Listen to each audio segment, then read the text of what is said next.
গত এক জুমা, গত এক সপ্তাহ ধরে একটি আওয়াজ উঠেছিল, উসমান হাদী মৃত্যুর কোলে ঢলে পড়েছেন।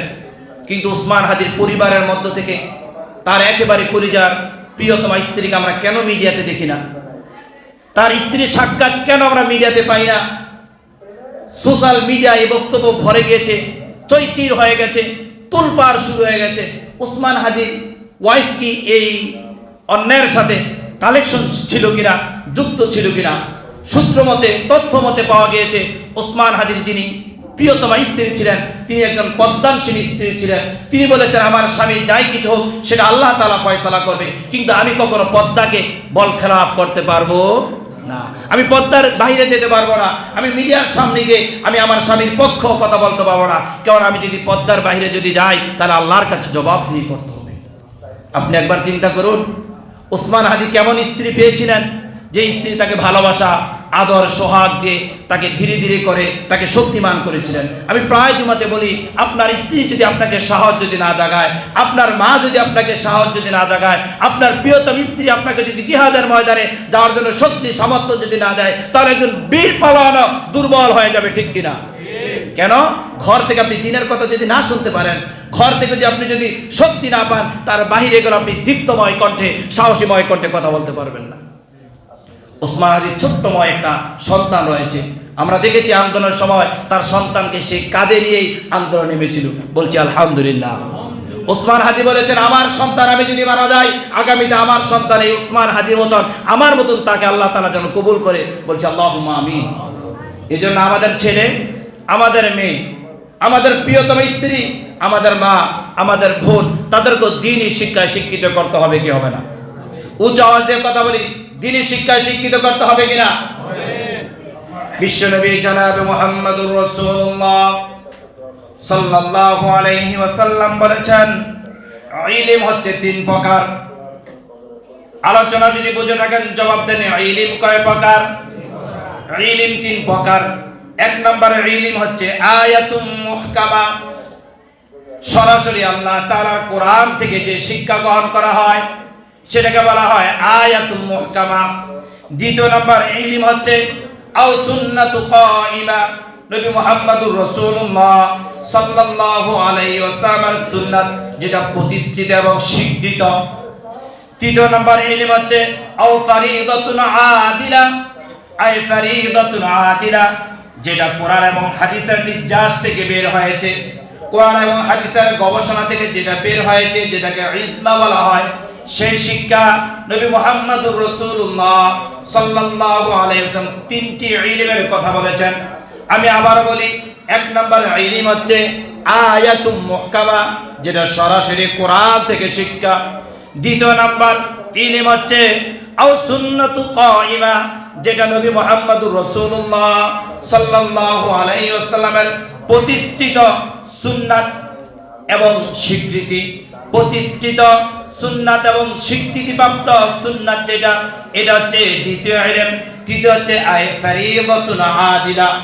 আই ফারিদাতুন আদিলার ব্যাখ্যা করতে গিয়ে আল্লামা খতিব কাস্তালানী রাহমাতুল্লাহ রাখেন, যেটা কোরআন থেকে নির্যাস বের হয়েছে, যেটা হাদিস থেকে নির্যাস বের হয়েছে, সেগুলোকে বলা হয় আই ফারিদাতুন আদিলা। এই তিন শিক্ষার বাহিরে যত শিক্ষা রয়েছে সেই শিক্ষাগুলো হচ্ছে অতিরিক্তময় শিক্ষা। বলুন তো কি শিক্ষা? উচ্চ আওয়াজ দিয়ে কথা বলুন। কোরআন, সুন্নাহ এবং ইজমা, যেটা কোরআন এবং হাদিসের নির্যাস থেকে যেটা বের হয়েছে, সেটা এই তিন শিক্ষার বাহিরে অন্য যত শিক্ষা রয়েছে সেগুলো কি শিক্ষা বলা হয়? আল্লামা খতিবে কাস্তালানী রাহমাতুল্লাহ বলেছেন, এই তিন শিক্ষার বাহিরে যত শিক্ষা রয়েছে সকল শিক্ষাগুলো কি শিক্ষা? অতিরিক্ত। এই অতিরিক্ত শিক্ষার মধ্যে দুটি শিক্ষা রয়েছে। বলুন তো কি বলেছি? আওয়াজ দিয়ে কথা বলুন। অতিরিক্ত শিক্ষার মধ্যে কয়টি শিক্ষা রয়েছে? দুটি শিক্ষা।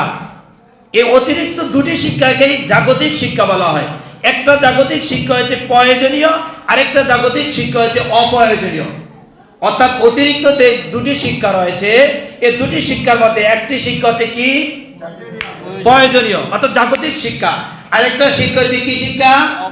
অপ্রয়োজনীয়। এখন জাগতিক শিক্ষা বলতে আমরা কি বুঝি?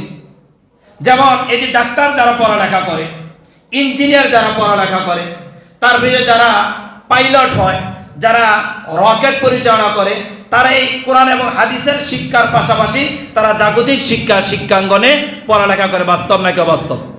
এখন রকেট যারা পরিচালনা করে, রকেটের সেন্টারে যারা থাকে, রকেটকে যারা কন্ট্রোলিং করে ডিসিপ্লিনের মাধ্যমে, তাদের যে শিক্ষা, এটা হচ্ছে প্রয়োজনীয় শিক্ষা, এটা হচ্ছে জাগতিকময় একটা শিক্ষা।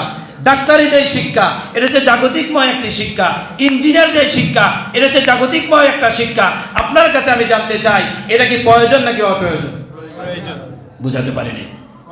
এটা কি প্রয়োজন নাকি অপ্রয়োজন? ডাক্তারি শিক্ষা গ্রহণ করা প্রয়োজন নাকি অপ্রয়োজন? ইঞ্জিনিয়ার হওয়া প্রয়োজন নাকি অপ্রয়োজন? তারপরে পাইলট হওয়া প্রয়োজন নাকি অপ্রয়োজন?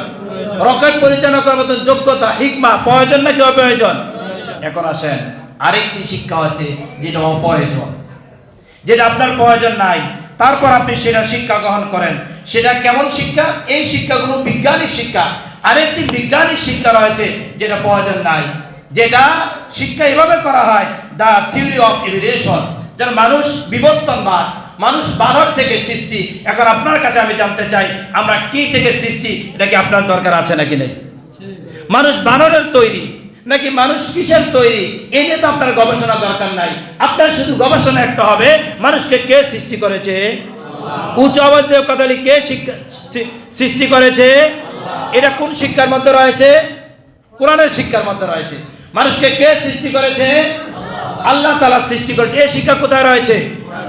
যখন আপনি জাগতিক শিক্ষায় যাবেন, যখন আপনি দর্শনের শিক্ষায় যাবেন, যখন আপনি বিজ্ঞানের শিক্ষার মধ্যে আপনি যাবেন, তখন আপনি গবেষণা করে দেখবেন, তখন আপনি গবেষণা দেখবেন দ্য থিওরি অফ ইভলিউশন, মানুষ কি থেকে সৃষ্টি? বানর থেকে সৃষ্টি। খতিবে কাস্তালানী রহমতুল্লাহ লিখেন, এই শিক্ষা গ্রহণ করা হারাম, এই শিক্ষা করা না জায়েজ, ঠিক কিনা? আপনার ছেলে, আপনার মেয়ে যদি এরকম জাগতিক শিক্ষা যদি শিক্ষিত হয়, এটা কুল্লু হারাম হবে, এবং এই জন্য আপনিও গুনাহগার হবেন, আপনার ছেলে আপনার মেয়েও গুনাহগার হবে। কেন?